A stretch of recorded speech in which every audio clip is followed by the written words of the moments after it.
What skills do you see separates LSAT students from those that get average scores from those that get high scores? Well, I think it actually ties into something that you said earlier, which I say a lot myself, which is that you got to come to see the exam from the test maker's perspective. Okay. What tricks are they using to ramp up the difficulty level of the questions? I mean, a level 5 question might include 5 different nuances that make it that much more difficult. Yeah. So if you can start to see the different ways they constructed it bit by bit, like a level 1 question might have no tricks. Level 3 question might have a couple. Level 5 will have everything in the kitchen sink thrown into it. Yeah. You have to kind of unravel or dissect and analyze the different aspects of the question, the different strands that make it quite so difficult. If you can unravel those and kind of see like X-ray vision, then you'll do much better with them.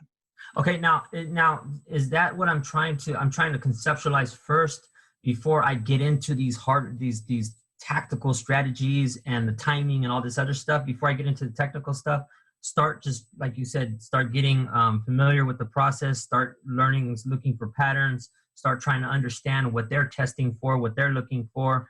And then it just, through time, the strategies and the timing will come naturally.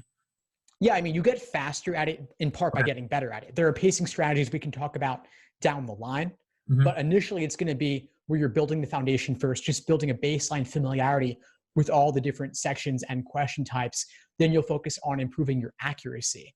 Then you'll work on pacing, then endurance, then review. And review is actually where a lot of that analysis comes in. So you may not want to get into that analysis quite so early in the process because you're just getting your feet wet. But eventually, you said, we talked about 170 plus. What separates those students? Those students are seeing it from the test maker's perspective. It takes time to get there though. Yeah. And the fact that you have several months till your LSAT test date means that you're in a great position to get to that point. Thanks for tuning into the show. Please subscribe if you haven't done so already to be notified of new episodes as I release them. And feel free to reach out if you need anything at all as you move forward with your prep.